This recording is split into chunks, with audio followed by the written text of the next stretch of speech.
At the Apex Solutions Spring Gala, Brenda Davis's laughter carried across the ballroom, too bright, too focused on Daniel Hayes. When Dale Peterson reached for her hand as they posed for a photograph, she subtly pulled away, leaving his palm empty and cold. "Relax, Dale," she'd whispered, her smile not reaching her eyes. The faint, sweet scent of a man's cologne hit Dale Peterson the moment he stepped through the front door. It wasn't his. He paused, his hand still on the knob, the familiar aroma of the house now subtly corrupted. The evening light was fading outside, painting the living room in long shadows. He walked further in, past the coat rack, past the framed wedding photo on the console table. There, near the bay window, stood Brenda Davis. Her back was to him, her shoulders squared, her fingers working deliberately at the buttons of her silk blouse. She was unaware of his presence. "I made dinner," Dale said, his voice steadier than he felt, the words sounding too loud in the quiet room. "Truffle pasta, your favorite." Brenda startled, a quick, sharp intake of breath. She whirled around, her amber eyes narrowing not in surprise, but in a flash of irritation he hadn't seen directed at him before. Her cheeks were flushed. She pulled the last button through its hole with a precise movement. A quick glance at the sofa showed a man's watch on the cushion. Dale felt his stomach clench. "I'm tired, Dale," she said, her tone flat, already moving away from him. "I need a shower, a long one." He took a step toward her, his hand reaching out instinctively. He wanted to touch her arm, to feel the familiar warmth, to bridge the sudden, inexplicable chasm that had opened between them. Her reaction was instantaneous, a sharp recoil. "Ich funne, oh." She backed away, her expression cold, a distance of several feet forming like an invisible wall. "Don't touch me, Dale," she said. 5 words. They were delivered with a quiet finality, stripped of all affection. His world, which had felt solid and predictable moments before, cracked and crumbled under the weight of them. He stood frozen, his hands still suspended in the air. He memorized her face in that fading light, the slight downturn of her lips, the hard glint in her eyes, the woman he thought he knew, now utterly alien. He lowered his hand slowly, turned, and walked out of the living room without another sound, the scent of the cologne an insistent presence. 6 months later, the city sprawled beneath Dale's penthouse windows. The glass and steel tower cut a clean line against the gray Midwestern sky. His phone buzzed on the polished concrete counter, Brenda's name glowing on the screen. He ignored it. It had been doing that for weeks, sometimes twice a day. The view of the city, usually a source of quiet satisfaction, now felt indifferent, vast. He leaned against the counter, a lukewarm cup of coffee in his hand. 5 years. It had been a whirlwind after that tech conference in Portland. He'd met Brenda in the lobby, her quick wit and bright ideas immediately capturing his attention. They'd married fast, a small ceremony in a justice of the peace's office. His brother Tom had called it. "You're moving awfully fast, Dale," Tom had said over the phone, his voice a low rumble. "You barely know her. You're still young. You need a reliable woman." Dale had dismissed it then, blinded by what he thought was love, by their shared ambition. Apex Solutions. It had been their baby. He'd brought the raw tech genius, the intricate coding that could solve problems others hadn't even identified. Brenda had brought the marketing fire, the ability to sell ice to an Eskimo, as Tom liked to say. They'd started in his cramped garage, late nights fueled by cheap pizza and big dreams. Now Apex had 70 employees, a state-of-the-art office building, and a boardroom view of Mount Hood on clear days. A testament to their combined efforts. He remembered the subtle shifts, the almost imperceptible changes that, in hindsight, were screaming red flags. Brenda working later, her excuses more elaborate. Their conversations growing perfunctory, focused only on business, never on them. The sudden need for solo business trips to other cities, trips he wasn't invited on. He had been so focused on developing the new data encryption module, so deeply immersed in lines of code, that he'd trusted her completely, unquestioningly. His tunnel vision had been a comfortable, self-imposed blindness.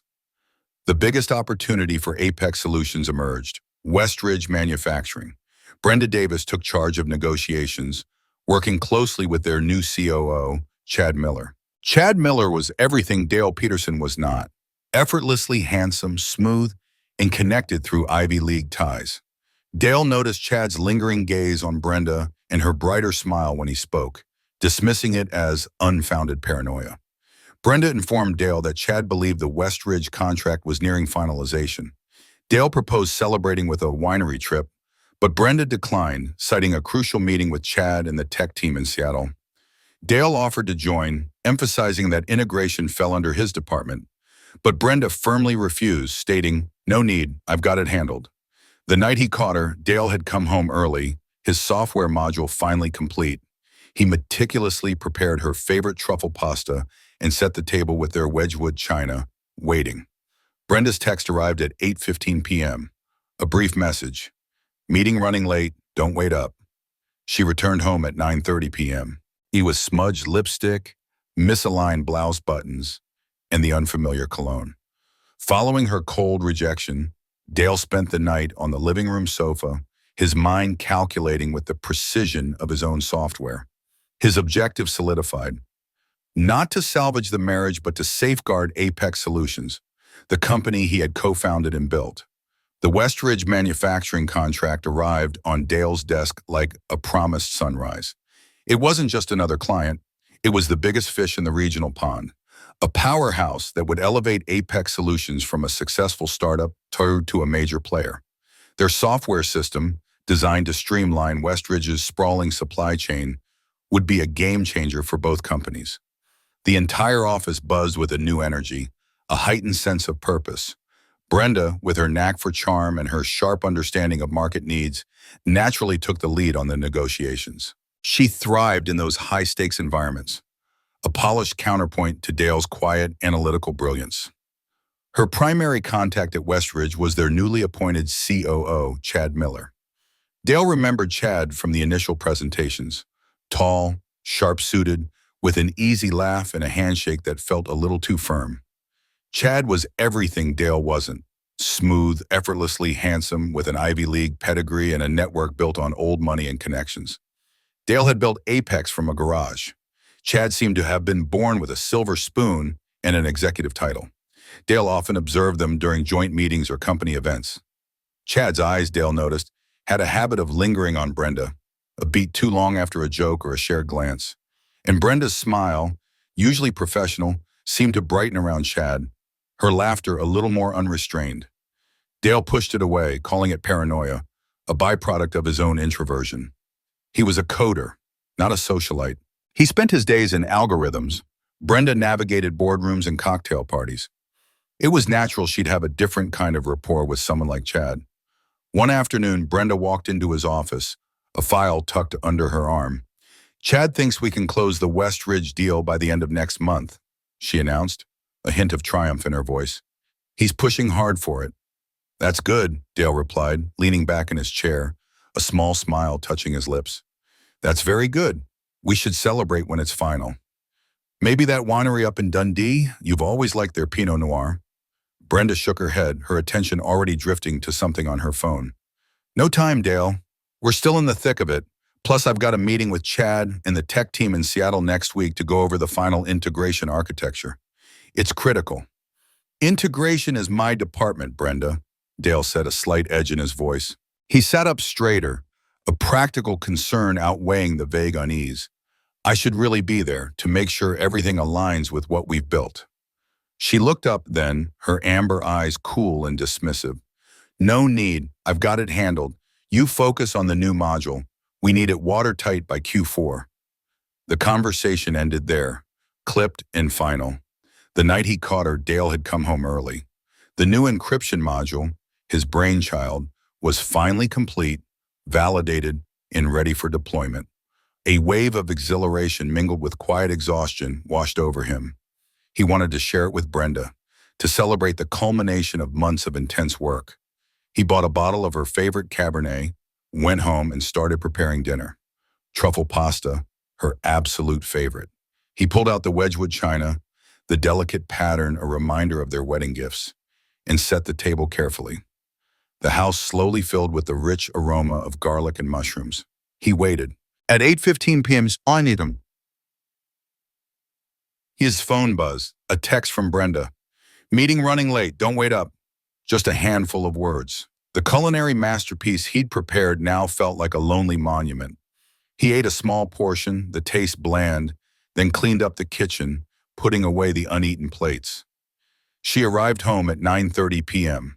The click of her heels on the hardwood floor was the first sound. Dale was in the living room, ostensibly reading, though his eyes hadn't moved from the same paragraph for half an hour. She walked in, dropping her purse on the console table with a thud. Her lipstick was smudged, a faint stain at the corner of her mouth. The buttons on her silk blouse were misaligned, the top two undone. And that cologne, the same unfamiliar scent from before, clinging to her like a second skin. He had said his piece, tried to touch her, and received those 5 damning words. He spent that night on the living room sofa, the familiar cushions offering no comfort. The house was utterly silent, Brenda's bedroom door closed. Dale's mind, accustomed to solving complex technical problems, began to process this new brutal data. The emotional shock solidified into a cold, precise calculation. It wasn't about saving the marriage anymore. The marriage was already gone, dissolved in that cloying cologne and those cold amber eyes. His focus shifted, sharp and absolute. His plan solidified, to protect what he had built, what was rightfully his, what they had created together at Apex Solutions.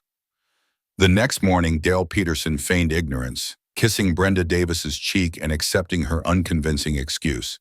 "Have a great day, honey," he told her, claiming he would work from home on his module. As soon as Brenda departed, Dale began his meticulous investigation. He checked her company calendar, noting the West Ridge meeting concluded at 5:30 p.m., leaving a 4-hour unaccounted gap. Reviewing company credit card statements yielded no unusual expenditures.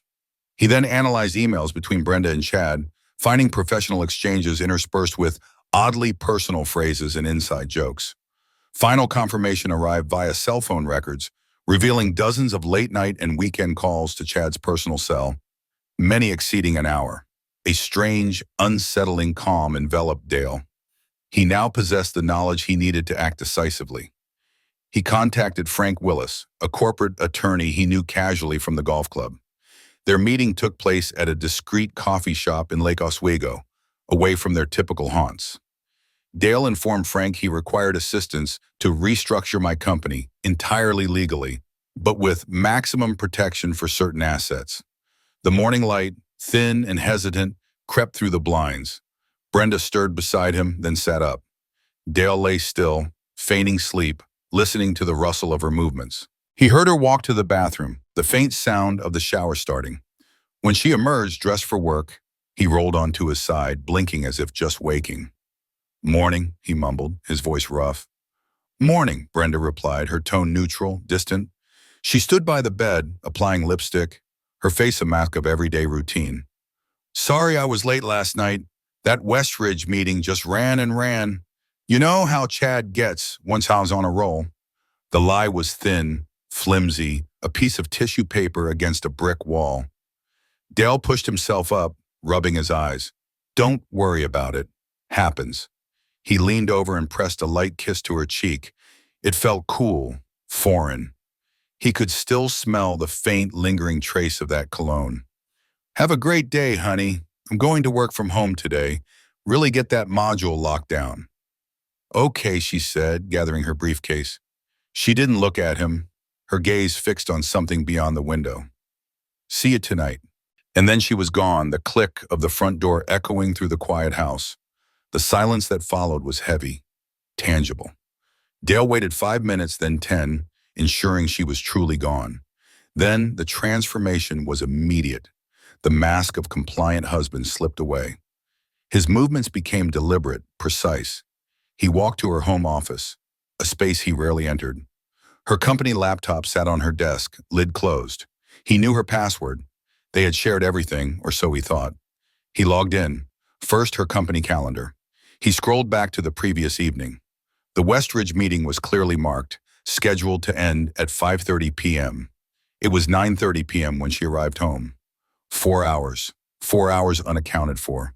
His jaw tightened. Next, the company credit card statements.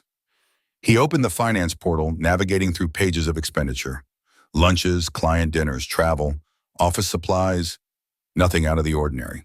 No suspicious hotel charges, no lavish gifts, no small, secret purchases that might betray a hidden life.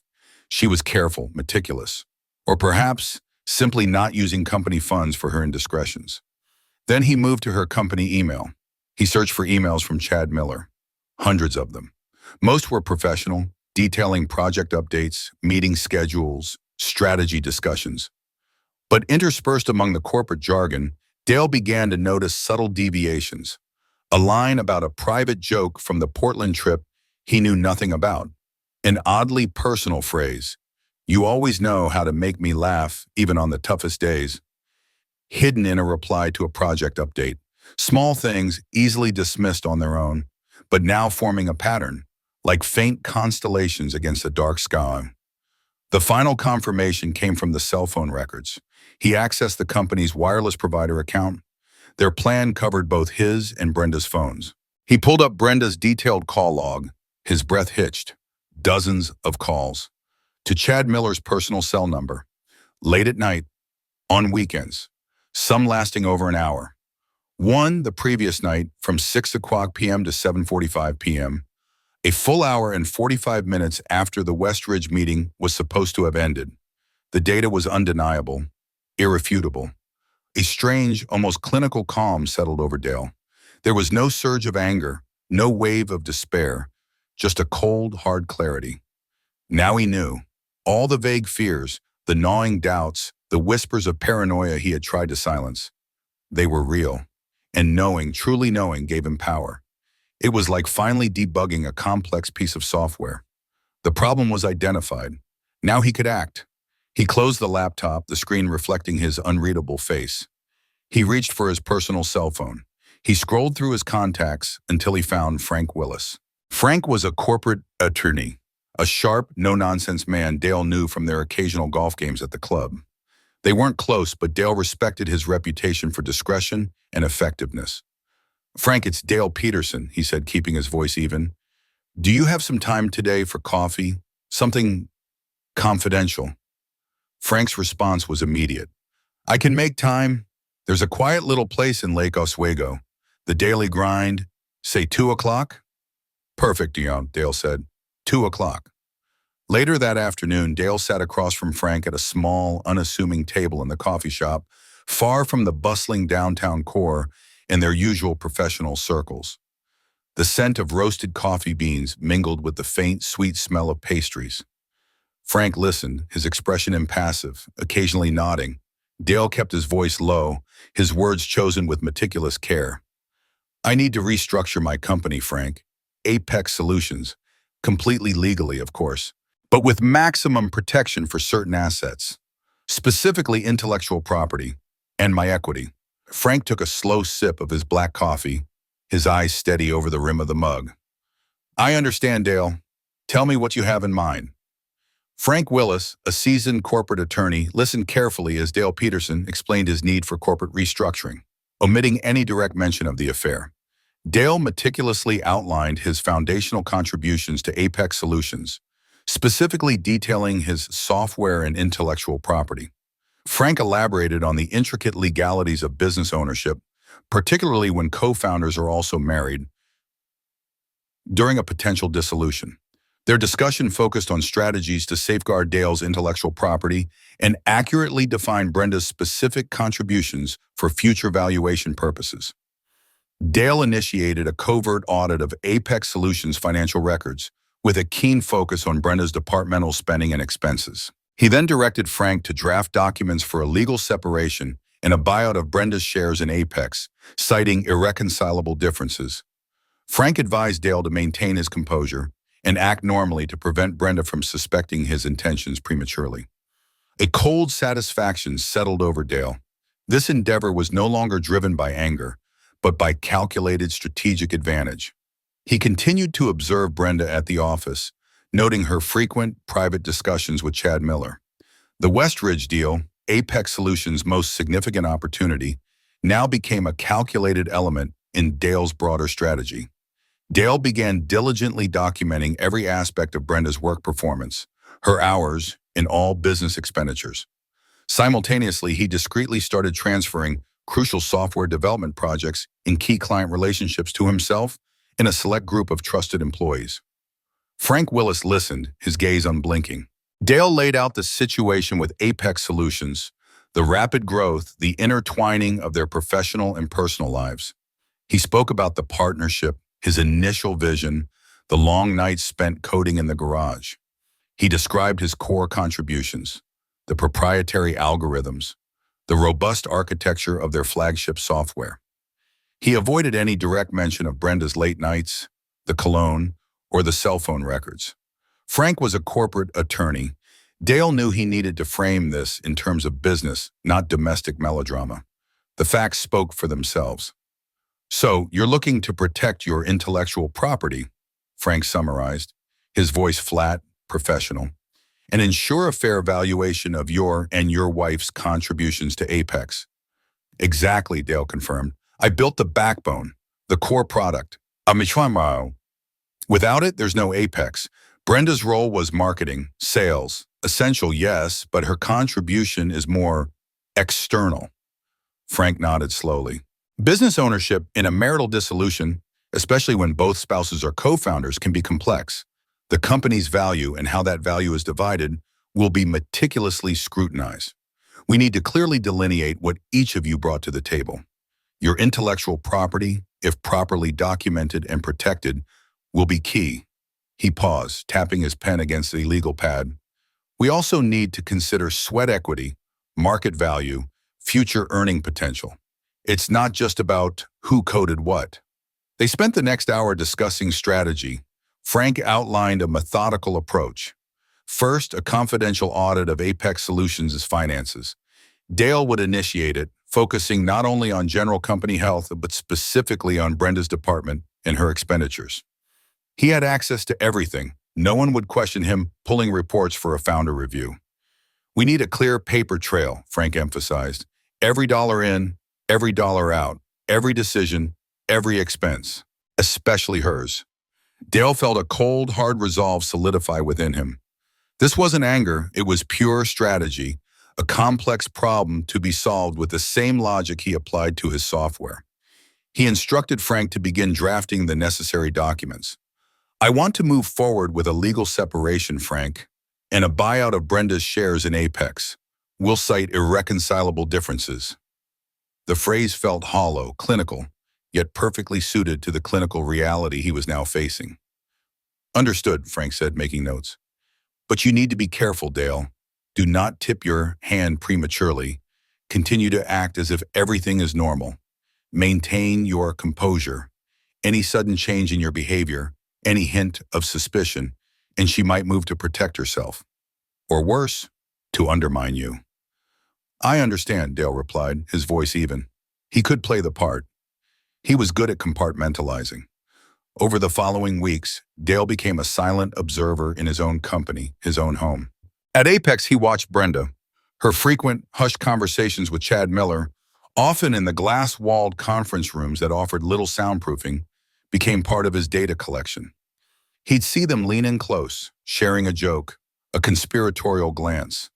The Westridge deal, once the shining beacon of their joint ambition, now felt like a pawn in a much larger game.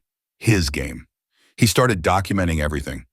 He initiated the confidential audit, framing it as a standard financial review for year-end projections. He pulled reports on Brenda's work performance, her logged hours, her specific business expenditures, every receipt, every trip, every client dinner. He built a meticulous database, cross-referencing information, seeking patterns. He knew the inner workings of Apex better than anyone, the hidden corners of its financial system. Simultaneously, Dale began a subtle, strategic reallocation of resources.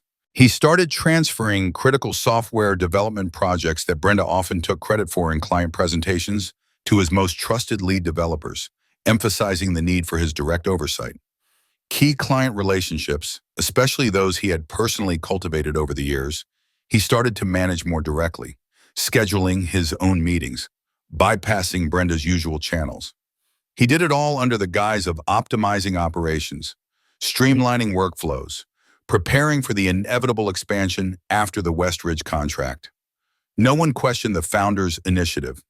The threads of control, once loosely shared, were now being painstakingly reeled back into his grasp.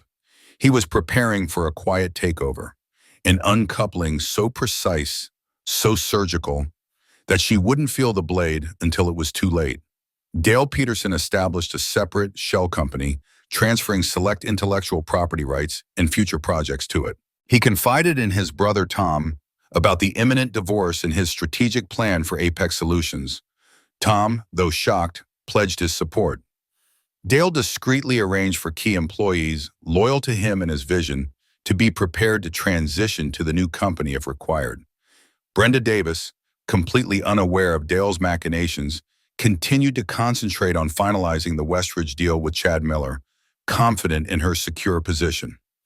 Dale presented Brenda with a new operational structure for Apex, ostensibly designed to streamline operations for the impending Westridge contract. This new structure subtly eroded Brenda's direct authority and shifted control over critical marketing data to Dale's dedicated team. The Westridge contract was successfully signed, marking a significant triumph for Apex, but Dale's internal victory was far more profound. During the celebratory event, Dale observed Brenda and Chad, a quiet witness to their shared professional triumph and unspoken personal connection. Dale then executed his plan, serving Brenda with divorce papers and a formal offer for her shares in Apex Solutions. The offer was substantial, yet it strategically undervalued her contribution, leveraging the recent restructuring and intellectual property transfers. Brenda was completely blindsided, reacting with fury and defensiveness, demanding an explanation for the sudden turn of events. Dale, devoid of emotion, delivered his chilling declaration. "I found out you were cheating, Brenda, and now you'll pay the price." The weeks blurred into a methodical sequence of actions. Working with Frank, Dale established a separate shell company. It was a phantom entity, for now, but legally sound. To it, he quietly transferred certain nascent intellectual property rights and future software projects. Ideas that had been brewing, concepts that hadn't yet been formally integrated into Apex's core offerings. These were the seeds of future growth, now planted elsewhere. He drove out to Tom's place, a small ranch house nestled outside the city limits. The air in Tom's living room, usually thick with the smell of sawdust and stale coffee, felt heavy with the news. Tom listened, his expression shifting from confusion to shock. "Divorce?" Tom finally rumbled, his big hands clasped over his knees. "And you're cutting her out of Apex?" Dale laid out the facts, cold and unvarnished. The cologne, the calls, the calculated deceit. "I built that company, Tom. I won't let her walk away with half of what I poured my life into, not after this." Tom sat in silence for a long moment. "You're still young, Dale. You need a reliable woman, someone who knows what loyalty means." He paused, then nodded slowly. "All right, you do what you gotta do. I'll back you up. Anything you need." Tom's loyalty, Dale knew, was absolute. Under the guise of preparing for Westridge's expanded needs, Dale discreetly arranged for key employees, developers, system architects, and technical support staff who were loyal to him and his vision for Apex, to understand that new opportunities might arise within a restructured framework. He didn't explicitly mention the new company, but the groundwork was laid for their transition should it become necessary. Brenda, meanwhile, remained utterly oblivious. She was consumed by the Westridge deal, working tirelessly with Chad, her confidence radiating through the office. She truly believed her position was secure, integral to Apex's future. Then came the new operational structure. Dale presented it to the executive team, including Brenda, as a proactive measure to streamline Apex for the massive Westridge contract. It was a meticulously crafted document, full of corporate speak about efficiency and synergy. In reality, it subtly diminished Brenda's direct authority, moving control over critical marketing data and client acquisition strategies to Dale's newly formed Strategic Initiatives team, effectively under his direct command. Brenda, caught up in the final stages of the Westridge negotiations, barely glanced at the details, trusting Dale's technical acumen. She signed off on it, seeing it as another necessary step for Apex's growth. The West Ridge contract was signed with much fanfare. A major win for Apex, it catapulted them into a new league. The celebratory party was a blur of champagne and congratulations. Dale moved through it, shaking hands, smiling, a quiet observer. He watched Brenda and Chad, seeing their easy camaraderie, their shared glances, a silent confirmation of a bond he was now methodically severing. Brenda basked in the glow of success, unaware of the internal victory Dale felt, a victory far more significant than any contract. That same night, after the last of the celebratory guests had departed and the house was quiet again, Dale made his move. He walked into the living room where Brenda sat, scrolling through her phone, a contented smile on her face. He held out a thick envelope. "These are for you, Brenda." She looked up, her smile fading as she saw the stark, official documents. She took the envelope, her brow furrowed in confusion. As she pulled out the papers, her eyes widened. Divorce papers and a formal offer for her Apex shares. "What is this?" Her voice was sharp, laced with disbelief, then rising to a furious demand. "What the hell is this, Dale?" The offer was substantial enough to avoid outright legal challenge, yet it strategically undervalued her true contribution, leveraging the recent restructuring and the quiet intellectual property transfers to the shell company. It was an insult disguised as a settlement. Dale stood before her, his face a mask of impenetrable calm. There was no anger, no sadness, only a cold, hard finality in his voice. "I found out you were cheating, Brenda, and now you'll pay the price. This is how life's costly choices unfold. Stick around to the end to see the full reckoning." Brenda Davis furiously denied the affair, then immediately accused Dale Peterson of corporate sabotage. News of their divorce and the unusual corporate restructuring leaked, creating significant unrest within Apex Solutions and the industry. Employees became uneasy, some aligning with one founder, others fearing for their job security. Chad Miller was implicated, his professional reputation tarnished by rumors of an affair with a co-founder's wife. Westridge Manufacturing expressed serious concerns regarding the stability and future of Apex Solutions. Frank Willis, Dale's attorney, presented irrefutable evidence of the affair and Brenda's related financial indiscretions, justifying the lower buyout offer.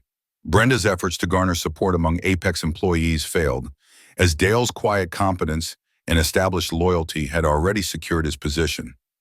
Brenda attempted to portray Dale as a ruthless businessman, but the narrative of her personal betrayal proved more powerful. Dale, executing a calculated move, released a public statement confirming the divorce and reassuring clients about Apex's stability, subtly emphasizing his sole leadership. Brenda found herself increasingly isolated, both in her personal life and professional career. Chad Miller, facing pressure from Westridge's board, was compelled to resign, thereby severing all professional and personal ties with Brenda. Brenda's once promising career swiftly deteriorated under the dual weight of scandal and Dale's strategic actions. Brenda's denial was immediate, a high-pitched protest that echoed in the quiet house. "That's a lie! You have no proof!" Then, as quickly as it began, her defense shifted. Her eyes, narrowed and furious, fixed on the documents in her hand. "This is sabotage, Dale. You're trying to cut me out, steal my share of Apex." Dale remained silent, his gaze unwavering. He had provided his proof. The documents laid it bare. Within days, the news of their divorce, coupled with the unusual corporate restructuring at Apex, began to leak. First, hushed whispers in the break rooms, then bolder speculation on industry forums. The carefully managed facade of their professional partnership shattered. Apex, once a beacon of innovation, became a subject of scandal. The office atmosphere curdled. Employees who had once seen them as a unified force were now forced to choose sides, or at least pretend to. Some who remembered Dale's endless hours coding in the early days quietly expressed their loyalty. Others, swayed by Brenda's charisma, felt a sense of injustice.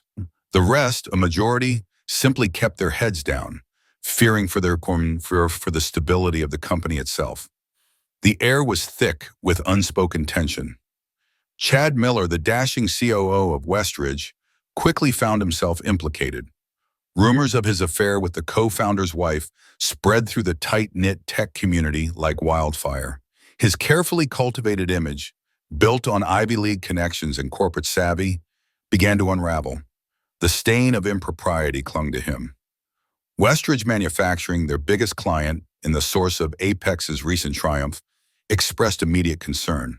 A formal inquiry arrived from their board, questioning the stability of Apex Solutions, the continuity of service, and the potential for internal strife to jeopardize the contract. Dale fielded the calls, his voice calm, reassuring, while Frank Willis, his attorney, worked tirelessly behind the scenes. Frank presented a meticulously compiled dossier. It included the cell phone records, undeniable evidence of Brenda's late-night calls to Chad's personal number. It detailed the subtle, yet provable, financial indiscretions, small company expenses coded to client entertainment that aligned precisely with Brenda and Chad's private meetings, expenses that Frank argued could be interpreted as a misuse of company funds, however minor. These details, combined with the evidence of Dale's founding intellectual property and the preemptive restructuring, justified the lower buyout offer. It painted a picture of a co-founder whose focus had strayed, whose judgment had become compromised, undermining her own value to the company. Brenda, in her fury, attempted to rally support among Apex employees. She tried to frame Dale as a ruthless businessman, a manipulator who was betraying his own wife. But Dale's quiet competence, his consistent presence in the trenches of development, and the long-established loyalty he commanded from his tech team had already secured his position. He had built Apex from the ground up, brick by brick, code by code. Brenda's contribution, while visible and flashy, suddenly seemed less foundational in comparison to the core infrastructure Dale had painstakingly developed. The narrative of her personal betrayal, substantiated by the increasing number of leaked details, was far stronger, far more damning. In a calculated move, Dale released a public statement through Apex's official channels. It was brief, concise, and professional. It confirmed the pending divorce, expressed regret for the personal challenges, and crucially, reassured all clients and stakeholders about Apex's unwavering stability and continued commitment to innovation. The statement subtly emphasized his ongoing, sole leadership of the company's strategic direction and technological development. The message was clear. Apex was stronger than ever, and he was at the helm. Brenda found herself increasingly isolated. Her calls to her former colleagues were met with hesitant replies, or no reply at all. Her once vibrant professional network seemed to shrink with each passing day. At home, the silence between them was absolute, broken only by the rustle of legal papers. The pressure mounted on Chad Miller. Westridge's board, wary of the burgeoning scandal and potential damage to their own reputation, forced his hand. He resigned, his corporate career in tatters. With his departure, the last tangible link between Brenda and her affair was severed, leaving her truly alone. Brenda's once shining career, built on charisma and connections, began to crumble under the weight of the scandal and Dale's surgical, strategic moves. The marketing genius, the deal maker, found herself without a market, without a deal, and without a company. Months passed with Brenda Davis living in isolation, struggling to secure new employment due to her ruined reputation. She attempted to contact former colleagues, but received very few return calls. Brenda frequently encountered news reports detailing Apex Solutions' prosperity under Dale Peterson's sole leadership and its expansion into new markets. Dale's Mustang restoration project, once a mutual aspiration, had now become his solitary refuge and passion. Brenda's regret escalated into desperation. She repeatedly called Dale, left voicemails, and sent numerous emails. "Dale, I made a terrible mistake. I regret everything," she pleaded in one message, her voice audibly breaking. Dale listened to her voicemails, his heart remaining cold and impervious, vividly recalling the prior coldness in her eyes. He understood her desire to communicate, explain, and apologize, but he had moved past that emotional point. Her actions had already spoken volumes. Brenda ultimately grasped the profound depth of Dale's unwavering resolve and the finality of his decision. She confronted Dale at his office, unannounced, attempting to appeal to their shared history and past dreams. Dale, with calm, clinical precision, enumerated the exact instances of her betrayal, detailing the dates, times, and even the scent of the cologne. He underscored how her choices had not only destroyed their marriage, but had also severely jeopardized the very company they had painstakingly built together. Months crawled by, marked by the changing seasons outside Dale's penthouse window. For Brenda, the landscape of her life had become barren. She lived alone now, in a smaller apartment across town, the quiet hum of the refrigerator often the only sound. Her reputation, once her most valuable asset, was in tatters. Attempts to find new work, even in lesser roles, were met with polite rejections, or worse, outright silence. The industry, it seemed, had a long memory and a cold shoulder for scandal. She tried reaching out to former colleagues, the people whose careers she had helped launch, whose projects she had championed. A few offered platitudes, most simply didn't return her calls. The network she had meticulously built, layer by layer, had dissolved. News of Apex Solutions, now solely under Dale's leadership, was inescapable. Industry journals lauded its expansion into new markets, its innovative modules, its record-breaking quarters. Dale saw the articles too in his quiet moments. They were not a source of triumph for him, but a validation of his calculated decisions. His Mustang restoration project, once a shared dream, a weekend pastime they occasionally discussed, was now his solitary escape. He spent hours in his garage, the scent of oil and old leather a comfort. The methodical process of stripping away rust, sanding, priming, and repainting was a parallel to the meticulous rebuilding of his life, piece by piece. Brenda's regret deepened, turning into desperation. The phone calls started, then the voicemails, then the emails, a relentless barrage across all his digital channels. "Dale, I made a terrible mistake," one voicemail began, her voice cracking, raw with an unfamiliar vulnerability. "I regret everything. Please, just talk to me." Another email read, "I miss you. I miss us. I miss Apex. I was so foolish." The pleas grew more urgent, more insistent. Dale listened to them, sometimes late at night, sometimes in the quiet of his office. He heard the despair, the genuine contrition in her voice, but his heart remained cold, impervious. He remembered the coldness in her eyes that night in the living room, the absolute finality of her words, "Don't touch me, Dale." He remembered the cloying scent of that cologne.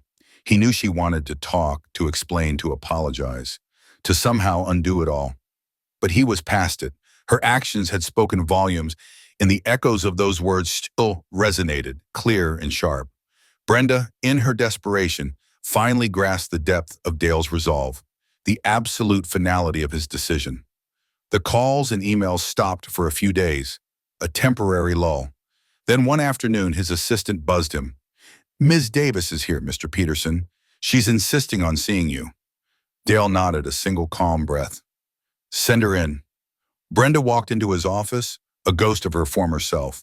Her clothes, once sharp and impeccably tailored, seemed a little rumpled. Her eyes, still amber, were shadowed with exhaustion and an unfamiliar humility.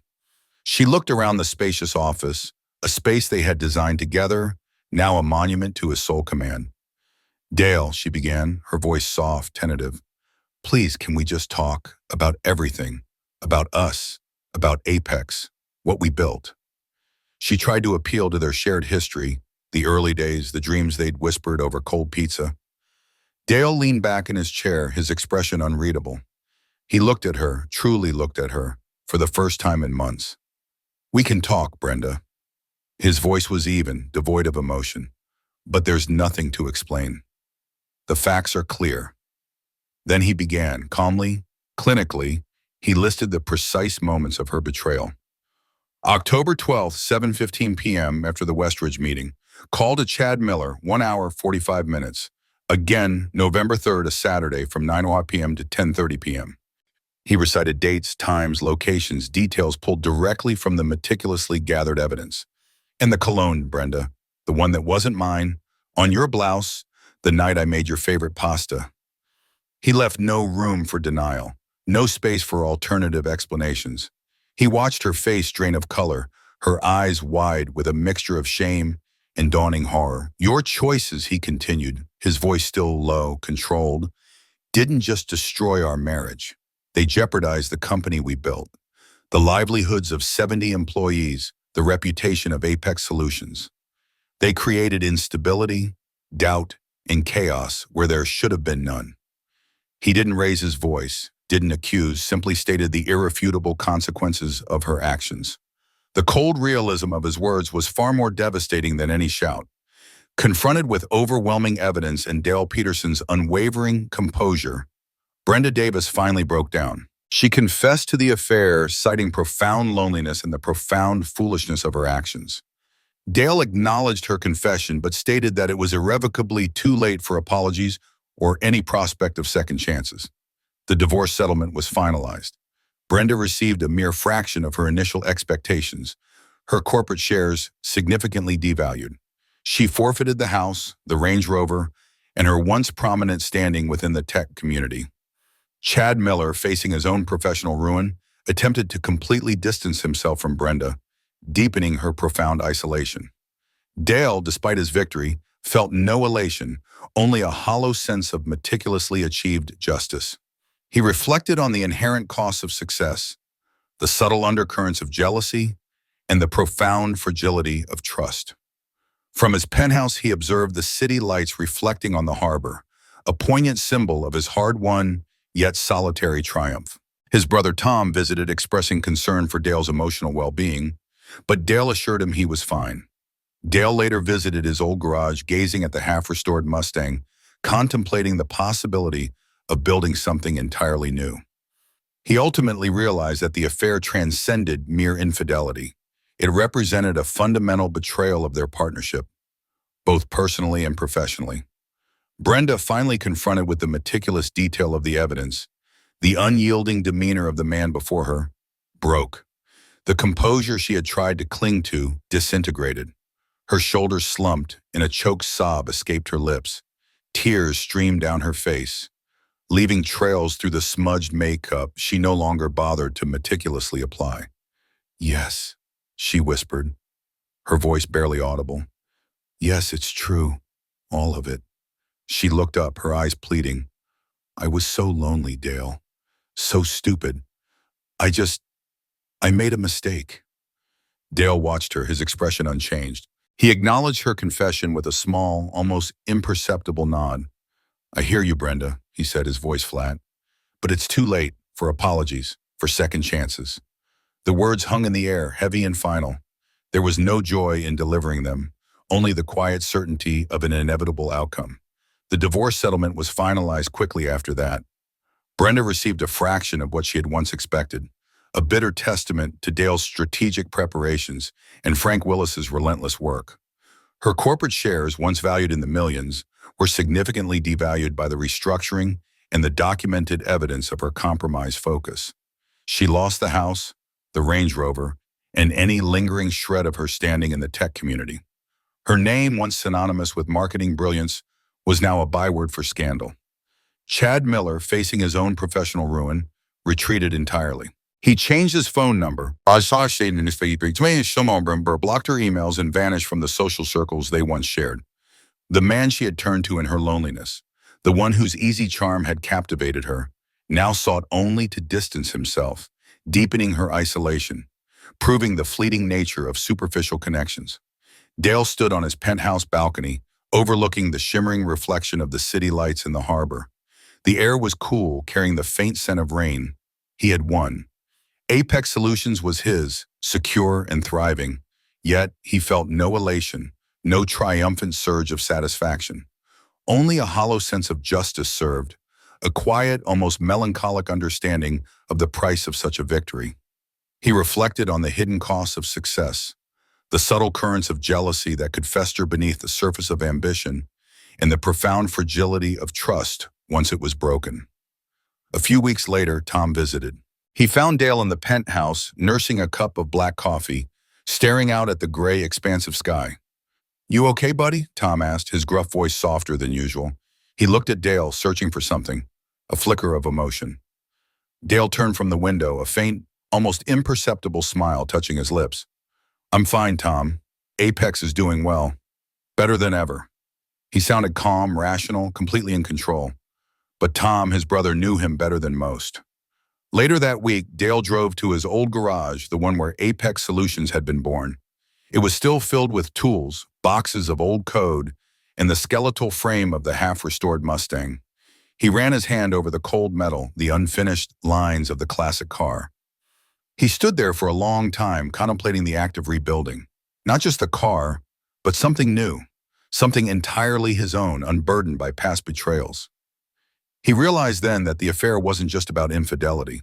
It was a fundamental betrayal of partnership, both personal and professional. It wasn't just a slight against him as a husband. It was an assault on the very foundation of trust required to build a company, to share a vision, to create something lasting. And that, he understood, was something far harder to forgive or to forget. Time passed, and Dale Peterson continued to expand Apex Solutions, solidifying his reputation as a brilliant, yet often solitary tech entrepreneur. He occasionally caught faint whispers of Brenda Davis's struggles, working menial jobs, a stark contrast to her former prominence. Dale frequently grappled with the ethical implications of his revenge, questioning whether the emotional cost was ultimately too high for all involved. He began dating casually, but the ability to fully trust remained an elusive and challenging quality for him. Dale found profound solace in his demanding work and in moments of quiet introspection, no longer haunted by the ghost of a particular cologne. The Westridge deal, once a pivotal catalyst, had now receded into being just another successful contract within Apex's impressive portfolio. Seeking a simpler existence, Dale sold his expansive penthouse and relocated to a more modest, grounded home. He meticulously completed the restoration of his 1968 Mustang, taking it for a drive, feeling the rush of wind, experiencing a quiet sense of liberation. He understood that genuine happiness resided not in material achievements or in exacting revenge, but in cultivating inner peace and integrity. Standing at a significant crossroads, Dale acknowledged his emotional scars but resolutely looked forward, accepting that while some things are beyond repair, new pathways can always be forged. He finally released the lingering anger, accepting the past while remaining firm in his commitment to a new, self-reliant future. The story concludes with Dale driving his fully restored Mustang down a serene Midwestern road, leaving the past firmly in his rearview mirror, a man perhaps wiser, though undeniably touched by sadness. Time became a river, flowing steadily, carrying away the sharp edges of the past. Dale immersed himself in Apex Solutions.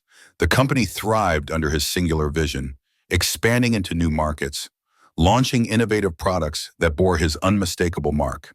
He was a brilliant tech entrepreneur, recognized for his strategic acumen, though often perceived as somewhat solitary, even aloof. His name became synonymous with Apex, a legacy forged in both brilliance and bitter resolve. Occasionally, whispers reached him, fragments of Brenda's life. She was working odd jobs, he heard, part-time at a local boutique, then briefly managing a small, struggling cafe. Far from the boardrooms and industry galas where she had once shone, her brilliance now dulled, her ambitions seemingly extinguished. He didn't seek out these updates, but they would sometimes filter through conversations, small, unavoidable reminders. He would listen, impassive, then turn the conversation back to business. In his quiet moments, usually late at night when the city below his new, smaller home was hushed, Dale grappled with the morality of his actions. He had achieved total victory, a clean sweep. But was the cost of making her pay the price too high? Not for her, perhaps, but for him. The peace he had anticipated hadn't arrived in a sudden wave. It was a slow, subtle unfolding. He wondered if the bitterness had somehow become ingrained, a permanent part of his emotional landscape. He dated casually, sometimes accepting invitations from women he met through work or social functions. They were bright, engaging, but trust, he found, remained an elusive quality for him. He'd observe them, analyze their words, search for hidden meanings. The effortless connection he'd once felt capable of forming seemed to have atrophied. His work continued to be a profound source of solace, a logical, ordered world he could control. And in the quiet moments of reflection, the lingering ghost of that cologne no longer haunted him. It had faded like a bad memory, replaced by the scent of sawdust from his garage, the clean metallic tang of his tools, and the subtle aroma of brewing coffee. The Westridge deal, once the catalyst for so much upheaval, was now just another successful contract in Apex's burgeoning portfolio, a testament to its continued growth, stripped of its personal significance. He sold the penthouse eventually. The vastness of it, the cold grandeur, no longer appealed to him. He moved to a smaller, more grounded home in a tree-lined neighborhood, a place that felt more lived in, seeking a simpler, less ostentatious life. The change was subtle, but meaningful. Finally, after years of painstaking work, Dale finished restoring the 1968 Mustang. Its gleaming dark blue paint reflected the afternoon sun, a mirror to his own steady, deliberate patience. He took it for a drive, the rumble of the engine a deep, satisfying thrum. The wind rushed through the open windows, a physical sensation of quiet liberation. He drove, not fast but steadily, down a familiar Midwestern road, the landscape of fields and modest houses passing by. He understood then that true happiness wasn't found in material success, nor in the exacting of revenge. It was in the quiet, undisturbed rhythm of peace, in the unwavering commitment to one's own integrity, even when the path was solitary. Dale stood at a crossroads, acknowledging the scars, the indelible marks left by the past, but resolute in his ability to look forward. While some things could never be rebuilt, he knew, new paths could always be forged. He finally let go of the anger, not forgetting but accepting the past as a part of his story, resolute in his new solitary future. The road stretched out before him, a ribbon of asphalt unspooling into the horizon, the past firmly in the rearview mirror, or perhaps a wiser, if sadder man. The restored Mustang now sits in a new garage, a testament to what methodical effort can achieve. Dale Peterson drives it occasionally, the roar of the engine a private counterpoint to the quiet precision of his life. Apex Solutions thrives under his sole leadership, a legacy he built, protected, and continues to expand. He sometimes hears about Brenda, a flicker of information from a mutual acquaintance, a marketing job in a different state, a life far removed from the one they had built together. There's no gloating, no satisfaction in her struggles, just a cold, hard understanding of consequences. Dale has moved on, if not entirely past the betrayal. He understands that while some things break irreparably, and trust, once shattered, rarely reforms in the same way, new paths can always be forged. The scars remain, subtle and deep, a quiet reminder of what was lost and what was fiercely protected. He lives a simpler life now, grounded, focused. The city lights still reflect in the harbor, but he sees them through a different lens, a panorama of ambition and solitude, where every choice carries a price.